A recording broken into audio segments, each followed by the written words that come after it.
যদি ভর্তা খেতে মন চায় আর আপনার হাতে যদি সময় কম থাকে তাহলে কিন্তু এই রেসিপিটা হবে আপনার জন্য একটা বেস্ট রেসিপি। এই যে 2 পদের ভর্তা দেখছেন, এই 2 পদের ভর্তা দিয়ে কিন্তু আমি দুপুরে পুরো 1 গামলা ভাত খেয়ে ফেলেছি। তাহলে চলুন দেখে নেওয়া যাক আমি কিভাবে ভর্তাগুলো করেছি। এখানে আমার মুঠের 2.5 মুঠ পরিমাণ আমি সাদা তিল নিয়েছি আর তিলগুলোকে আমি সুন্দর করে ভেজে নিচ্ছি। বেশিক্ষণ ভাজা যাবে না, তাহলে কিন্তু তেতো হয়ে যাবে। যখন একটু ফোটা শুরু করবে তখনই ভাববেন ভাজা হয়ে গেছে। তারপর ওই প্যানের মধ্যে আমি কিছু সয়াবিন তেল দিয়েছি, আপনারা চাইলে সরিষার তেল দিয়েও করতে পারবেন। তো এখানে আমি 8-10টার বেশি পরিমাণে আমি শুকনা মরিচ নিয়েছি, যেহেতু আমি ঝাল খাবো। শুকনা মরিচগুলোকে খুব ভালোভাবে ভেজে নিয়েছি। তারপর ওই তেলের মধ্যে আমি রসুন দিয়েছি আর কাঁচামরিচ দিয়েছি। আমি রসুন একটু বেশি করে দিয়েছি, আপনারা আপনাদের পরিমাণ অনুযায়ী দিবেন। আমি 1 কাপ পরিমাণে রসুন দিয়েছি আর 2-3টা আমি পেঁয়াজ কেটে কুচি করে দিয়েছি। সাথে আমি কাঁচামরিচও দিয়েছি 7-8টা পরিমাণ, আর সামান্য একটু লবণ দিয়ে আমি ভালো করে ভেজে নিয়েছি। একদম পোড়া পোড়া ভাজা করা যাবে না, এরকম হলে উঠিয়ে ফেলবেন। তো আমার ভাজা কিন্তু হয়ে গেছে, আমি সুন্দর করে দেখেন উঠিয়ে ফেলেছি। এখন এটাকে ঠান্ডা করতে দেবো।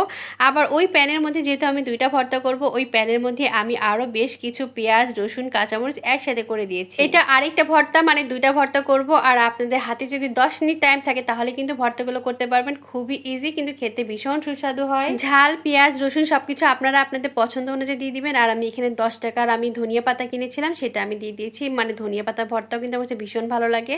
তো দেখেন যখন এরকম ভাজা হয়ে গেছে তখন আমি কিন্তু কিছু কালো জিরাও দিয়ে দিয়েছি। আর ধনিয়া পাতাকে কিন্তু আমি সুন্দর করে ধুয়ে তারপর কুচি করে দিয়েছি, যাতে সুন্দর করে তাড়াতাড়ি বাটা যায়। তো দেখেন আমার এটাও কিন্তু ভাজা হয়ে গেছে, আমি একটা প্লেটে উঠিয়ে নিচ্ছি।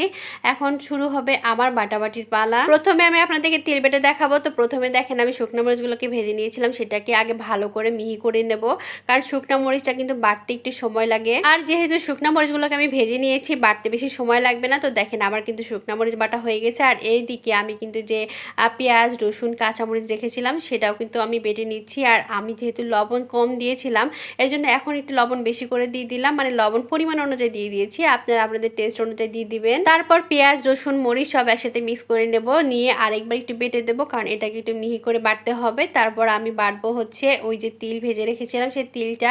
তো তিলটা বাটতে গেলে একটু ঝামেলা হয়, প্রথম দিকে তো মিহি হতেই চায় না। তারপরে যখন আপনি একটু বাটা দিয়ে পরবর্তীতে আবার যখন ওই যে মশলাটা মিক্স করে নেবেন, প্রথমে বাটতে একটু অসুবিধা হচ্ছিল, কারণ যেহেতু তেলটা একটু শুকনো টাইপের একটা জিনিস, এর জন্য হচ্ছে আমি সবগুলো একসাথে মিক্স করে নিলাম। তারপরে দেখেন একটা বাটা দেওয়ার সঙ্গে সঙ্গে কি সুন্দরভাবে মিহি হয়ে যাচ্ছে। বিশ্বাস করেন এই তিল বাটা যে এতটা মজা হয়েছিল, কি করে বুঝাবো আপনাদেরকে। আপনারা যদি এভাবে বেটে না খান তাহলে কিন্তু বুঝতে পারবেন না এটা কতটা সুস্বাদু হয়েছিল। যেহেতু মাত্র আমি একবার বেটেছি, এর জন্য আমি আরেকবার একটু বেটে নেব। তো এটাকে একটু মিহি করতে হবে, দাঁতের নিচে তিল পড়লে খেতে ভালো লাগবে না, একটু মিহি হলে বেশি ভালো লাগবে। তো মিহি কিন্তু কমপ্লিট হয়ে গেছে, একদম আঠালো হয়ে গেছে, দেখেছেন? আর কালারটা দেখেন কতটা সুন্দর হয়েছে, ইয়াম্মি একটা কালার আসছে। এইরকম একটা ভর্তা দিয়ে দুপুরে পেট ভরে ভাত খেতে পারবেন অনায়াসে। আর এখন চলে আসছি ধনিয়া পাতা ভর্তা করতে। বিশ্বাস করেন এটা যেমন সোজা তেমনি খেতে সুস্বাদু। এক এক সময় আমি একইভাবে ভর্তা করি, আজকে আমি এভাবে ভর্তা করলাম। মানে ধনিয়া পাতা খুবই কম ছিল, তো এর জন্য একটু পেঁয়াজ, রসুন, মরিচ একটু বেশি করে দিয়েছি।